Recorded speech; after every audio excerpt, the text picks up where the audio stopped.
vlog nga, samahan nyo nga ako dito sa ating video na to. At ito nga video ko na to mga panggay, paghahanda ko nga to para sa akin live na pagpo-post ng aking mga binibenta mga panggay. At syempre bago ko simulan to video na to mga panggay, kung bago ka sa aking YouTube channel at hindi ka pa nakakapag-subscribe, please do subscribe to my YouTube channel. Pakiclick na rin ang notification bell para lagi updated sa aking mga video nila upload. Matagal-tagal na nga rin tayong hindi nakakapag-uploads dito sa ating YouTube channel mga panggay dahil nga busy tayo at dahil nga tayo nagbabakasyon at umuwi tayo sa Pilipinas. Ang dami nga nating mga ganap mga pangga at syempre busy-busy din ako sa Blue Apps mga pangga at doon natutok ang aking attention. Ay, sana all my attention. At ito nga mga panggay, paghahanda ko na nga to sa aking live posting mga panggay dahil magla-live tayo ng ating mga binibentang mga t-shirt mga pangga. Ito talaga tayo mga pangga, kailangan natin magpagod at maghirap bago natin mahawakan ang perang kinikita natin mga pangga. Sinisimulan ko na nga to mga pangga habang nandito pa nga ako sa Pilipinas at pag-iisipan natin ang pagbalik natin sa abroad kung tayo nga ay babalik. Dahil nga iniisip ko nga dito yung anak ko mga pangga at ngayon na lumalaki na siya, kailangan ko talaga na nasa tabi niya mga pangga dahil mahirap talaga pag tayo nasa malayo. Pero ganun talaga mga pangga, wala naman talaga tayong choice kundi ang magtrabaho para sa pangarap nila at para sa pangarap natin na hindi sila mahirapan. At syempre bilang single mom mga pangga, kailangan ko rin kumita at kailangan ko rin magsumika para sa anak ko at para mabibigay ko ang mga pangangailangan niya sa araw-araw. Dahil wala naman talaga akong source of income, kaya kailangan ko maghanap ng paraan para magkaroon ako ng source of income habang nandito ako sa Pilipinas. Dahil nga bilang OFW mga pangga, hindi naman lahat ay nakakaipon tayo. Hirap din naman talaga mag-ipon mga pangga kung wala ka naman talaga ibang source of income at sweldo mo lang lagi ang inaasahan mo. Iba-iba talaga ang buhay natin dito sa Pilipinas mga pangga, no? Kesa sa nagtatrabaho ka sa abroad. Dahil sa abroad, pag nagtatrabaho ka doon, buwan-buwan mo nahahawakan ang sweldo mo at buo mo siyang nahahawakan. Pero samantalang dito sa Pilipinas, kung kagaya ko ng FW, ito tambay tayo sa bahay, kailangan natin maghanap ng paraan para magkaroon tayo ng source of income dahil ang ipon natin na hindi naman ganong kalakihan. Lalo pa naman ngayon, sa panahon ngayon mga pangga, sobrang mahal ng mga bilihin natin. Lumabas ka lang dyan sa kanto or lumabas ka lang para mamalengke talaga naman. Ang 1,000 mo ay kulang pa nga sa panggastos mo sa araw-araw. Kaya naman sa buhay natin ngayon mga pangga, bawal talaga ang patamad-tamad. O FW ka man o hindi, kailangan mo talaga magsumikap dahil kumakain tayo araw-araw. At may pangangailangan din tayo, lalo na kung may pamilya tayo at may mga anak tayo. Dahil wala naman tayo pagkukuhanan ng source of income.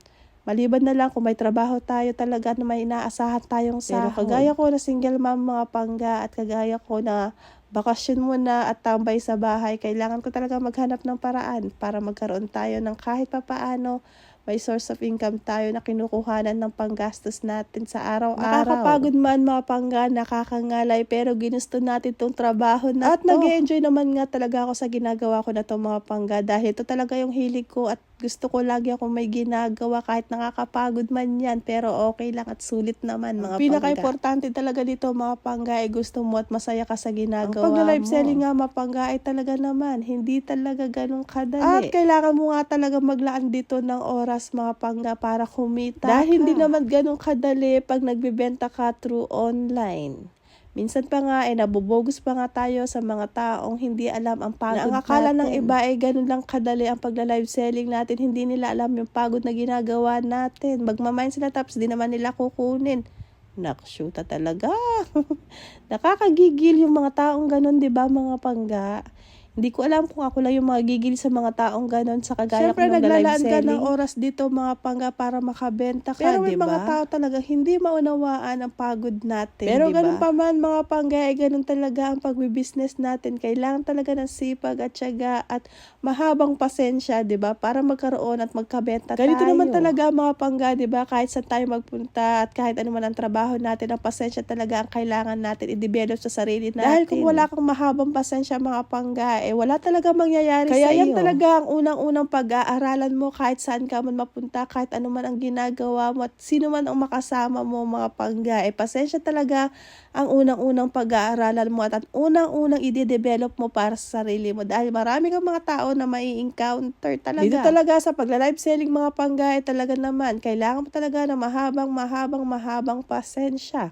Dahil nga kung wala kang pasensya mga panggay, hindi ka talaga pwede sa mga ganitong gawain. Ito ang ginagawa ko mga panggay, kailangan ko nga sila kuhanan ng isa-isa ng mga litrato mga panggay para nga i-post ko sa buti na lang nandito yung kapatid ko at ang kaibigan niya mga panggay, wala silang pasok, may kasama akong gumagawa ng ganito kasi kung ako lang mag-isa, sobrang nakakapagod talaga mga panggay. Buti na lang talaga, andyan sila at may kasama ako na gagawin ko tong mga to at madali na lang para sa Masaya akin. naman talaga magtrabaho ng ganito mga pangga. Basta hilig mo talaga yung ginagawa mo at masaya ka sa ginagawa mo. Hindi mo talaga mararamdaman ang pagod. Kailangan lang talaga dito ng sipag at tiyaga mga pangga. Ang pinaka-importante talaga mga pangga ay masaya ka sa ginagawa mo para hindi mo maramdaman ang pagod.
Dito na nga nagtatapos tong video na to mga pangga. Maraming salamat sa pagsama at maraming salamat sa panonood. And once again mga pangga, kung hindi ka pa nakakapag-subscribe sa aking YouTube channel, please do subscribe to my YouTube channel.